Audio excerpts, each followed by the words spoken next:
Thanks for joining us here on 9 News Plus. I'm Chris Bianchi. Normally at this time at 6 p.m. you'd be watching Next with Kyle Clark. Now we've got Kyle Clark with us. Howdy. No next. No next. No next. No. Lester Holt took our time slot tonight, and what Lester wants, Lester gets. So now it's you and me. So it's you and I here on 9 News Plus. By the way, thanks for joining us. We're going to have continuing coverage from 7 o'clock till 9 o'clock tonight on KTVD, and of course right here on 9 News Plus as well. Then from 9 till 10:30 at least, depending on what goes on, we'll have continuing coverage on 9 News and here on 9 News Plus as well. So Kyle, want to kind of get a little bit of a primer for those of you at home who might be just joining us. Could you start by just kind of setting the scene here in Colorado? Key races, what to watch for, when we'll know. Sure. So if you have any passing familiarity with politics, you probably know this. If you don't, I salute you for your interest on election night, because that's fantastic. It's a great place to start getting involved and interested in politics. This should be a really good year for Republicans coast to coast, including here in Colorado, even as this state has trended leftward in recent years. Simply because you have a Democrat in the White House, that advantages Republicans in a midterm election. You have high inflation, which is weighing on Democrats' hopes. You have rising crime. You have immigration issues. It's all kind of come together for Republicans this year. Looking at Colorado, we know that Republicans have a steeper hill to climb here just because of where the state is demographically and the way that it's shifted towards unaffiliated voters and towards Democrats. But at the end of the day, if Colorado Republicans can't win tonight, I don't know when they're going to be able to win in the foreseeable future, because the environment is simply that friendly to Republicans. So with that said, I think the top line races, we've obviously got a gubernatorial race, we've got a federal U.S. Senate race, we've also got control of the state Senate in play, as well as a slew of other races. We'll get into all those here. Which of those races statewide do you think may be most winnable for Republicans? I think the most winnable big race for Republicans tonight is in the 8th Congressional District. That's the newly created Congressional District that goes from the Denver suburbs and Adams County up north into the southwestern Weld County up towards Greeley. It's a 40% Latino district. There you've got Republican State Senator Barb Kirkmeyer, who's represented Weld County for decades, facing off against Democratic State Representative Dr. Yadira Caraveo. That is a race that both campaigns certainly believe is neck to neck to lean Republican. That's a winnable race for Barbara Kirkmeyer. And if the early results coming out of the East Coast suggest that Republicans are faring well, then it probably means that Barb Kirkmeyer is in a really good spot to win that race. And if no other congressional seat changes hands in Colorado tonight, which is what we expect to happen based on polling and what the campaigns believe, that would set us up to have a 4-4 congressional delegation, Republican-Democrat. So 8th Congressional District, perhaps you're saying the most winnable race for, or high-profile race for the Republicans. Yep. What would be the next most gettable race for the Republicans? I mean, the race that Colorado Republicans would love to win for the impact and the importance of it would be the U.S. Senate race, where you have Republican challenger Joe O'Dea against Democratic Senator Michael Bennet. This is a race where Bennet is thought to be not a particularly strong incumbent, but also not one of the most endangered Democrats in the country. You don't see either party coming to Colorado to spend money like they think this seat is going to flip. But Colorado Republicans are certainly hopeful that if there is a red wave tonight, that it would reach the Rockies and that it would reach this U.S. Senate race where they're running a relatively moderate Republican who's disavowed President Trump and his work to try and tie Bennet closely to President Joe Biden, whose approval ratings are underwater in Colorado even though he won here. It would be an upset, no doubt about it, if O'Dea beats Bennet. But both campaigns certainly think it's a possibility that Joe O'Dea wins tonight. That would be a heck of a prize for Colorado Republicans, who have not won a big race in Colorado since 2014. And national Republicans as well. If you're national Republicans, you're picking off Colorado. To your point, obviously that would be a big get for the GOP. Yeah, you'd be talking about a big GOP margin in the Senate. If Colorado Senate race is in play and Joe O'Dea wins, then you're looking at likely Republican wins across the board, from Pennsylvania to Florida to Wisconsin to Arizona. Maybe even Washington's in play if Colorado's in play. Then you're starting to look at a GOP Senate majority that's upwards of 55 votes for Mitch McConnell. So again, this is an outlier scenario. This is kind of a best hope for Republican scenario. And if that happens, If Joe O'Dea manages to pull off the upset, likely there's a coattail effect that helps a lot of statewide Republican candidates in the races for attorney general and treasurer and so forth, and you could see a real swing back towards split governance in Colorado. Again, that's a best case scenario for Republicans, but it is the scenario that they had hopes for going into this election year because the environment is so favorable to them. Another thing that's kind of interesting with the O'Dea race, we're going to get to Heidi Ganahl and the gubernatorial race here in just a second. Does O'Dea maybe offer, let's say he loses by 3, 4, 5 points, a bit closer to expectation. Does he offer a bit more of a benchmark, a litmus, a way for Republicans to move forward to campaign competitively here?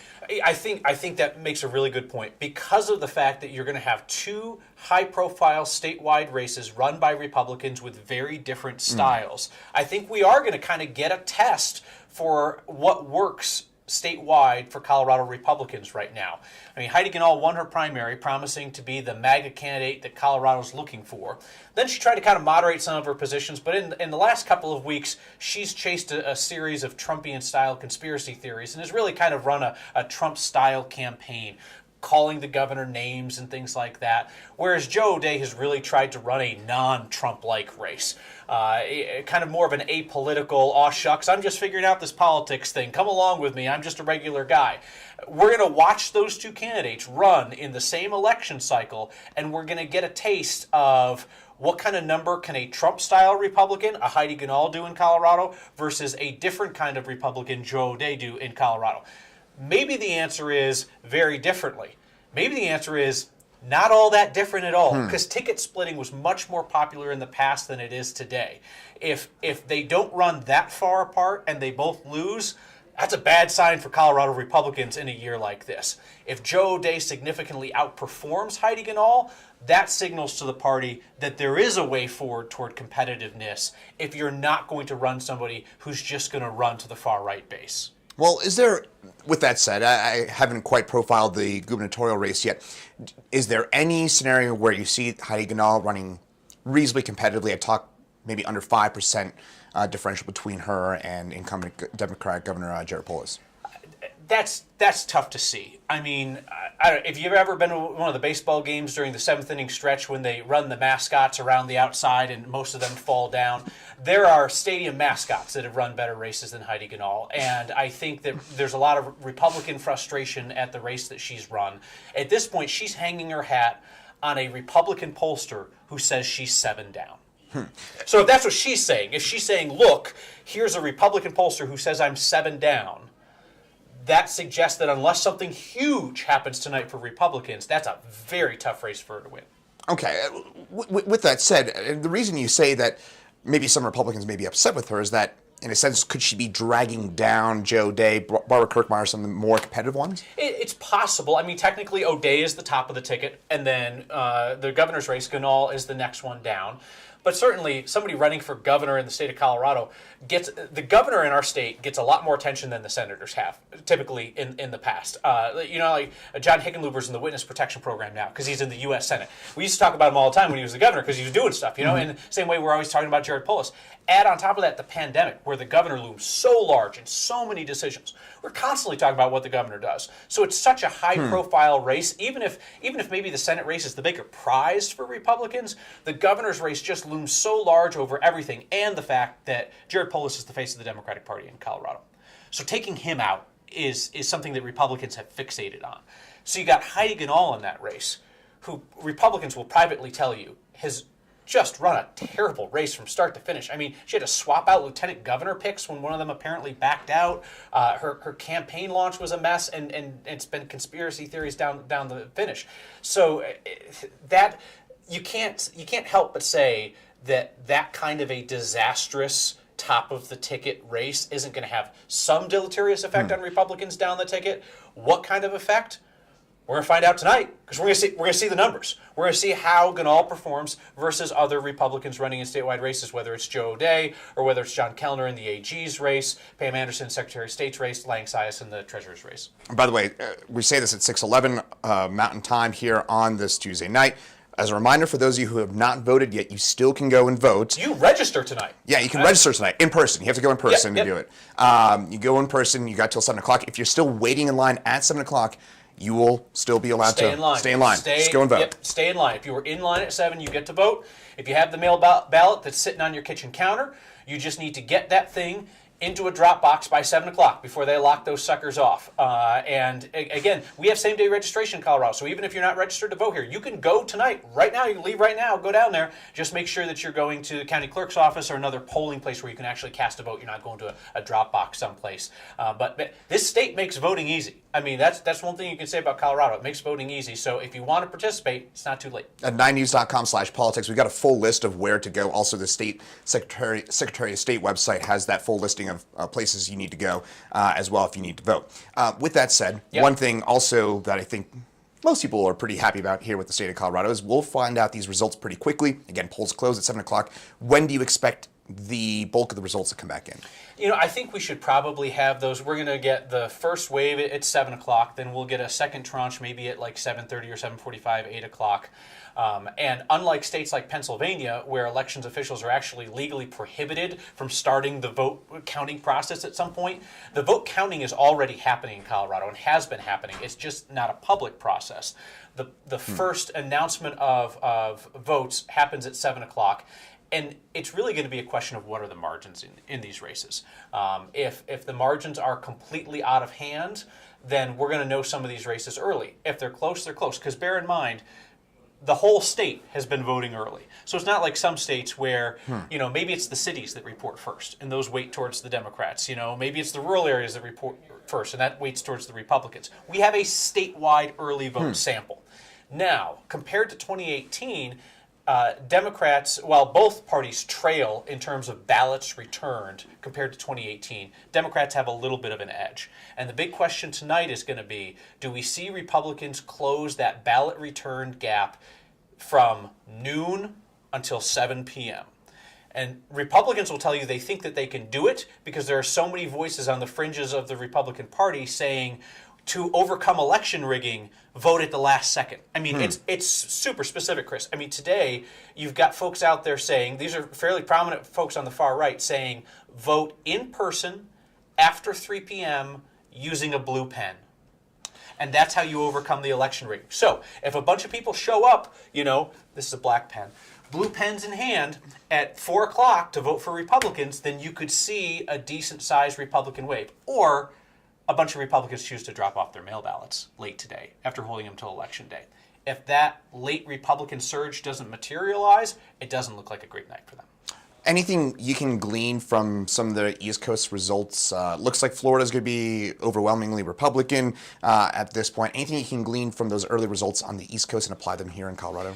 I haven't seen enough to really know. I've been on this 9 News Plus show with this guy named Chris Bianchi since 6 o'clock. So I haven't seen a lot of that. No, I mean certainly the early ballot returns from Florida, especially in Miami-Dade, look so good for Republicans. It looks like DeSantis and Rubio are going to be runaway winners in Florida. I don't think I can draw any conclusions about what's happening in Colorado based on early voting in Florida, but it will be instructive to look at what's happening early in New Hampshire, what's happening early in Virginia, and things like that. Watching those swing districts, and if Republicans aren't just out ahead in those swing districts, but are out ahead big, that suggests it could be a promising night for Colorado Republicans, something that they have not had for years and years. We haven't talked about propositions, maybe some other races to watch for. What else do we need to watch for tonight? Well, I think, you know, Coloradans are going to have the opportunity to lower their income taxes tonight, and we love to lower our income taxes. You know, Coloradans love to vote against tax increases and then complain about why we don't have money for things. You know, that's a thing that we do. And then there's those 3 statewide booze measures on the ballot, where basically you've got a bunch of out-of-state alcohol interests that want to be able to sell more booze in more places. You know, wine in grocery stores. You know, delivery alcohol, that kind of thing. It's tough to see that stuff going down. I mean, is a state that voted for legalized marijuana really going to like nanny state alcohol, you know? And then you got the magic mushrooms. And I don't know about your personal experience, but I don't know a thing about magic mushrooms.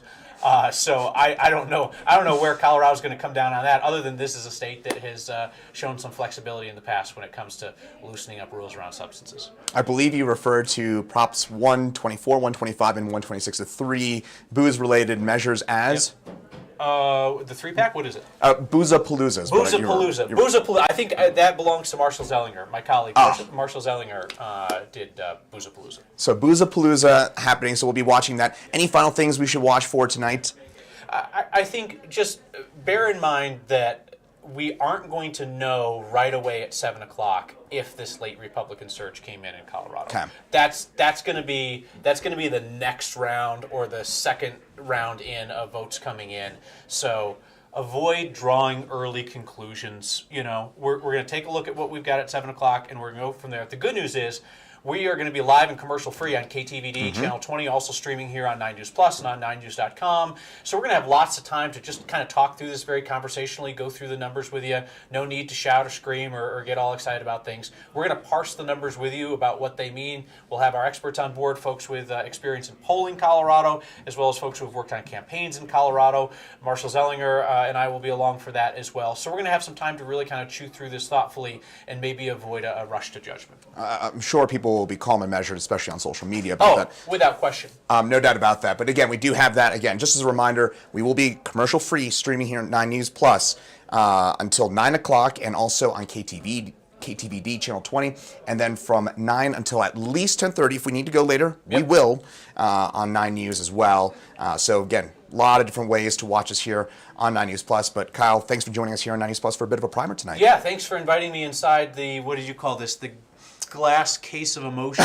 The glass case of motion, Anchorman reference. Yeah. For those of you who have not seen that movie. But on a serious note, Kyle, I know it's going to be perhaps a long night. Certainly nationally it will be. But here in Colorado, we'll get some of those initial takeaways here within probably the next hour. Yep. It's going to be interesting. It's going to be fascinating. And remember, you have 42 minutes. If you haven't voted, get thee to a voting location. You can still do it. It's not too late. I'll see you at 7 o'clock. See you at 7 o'clock.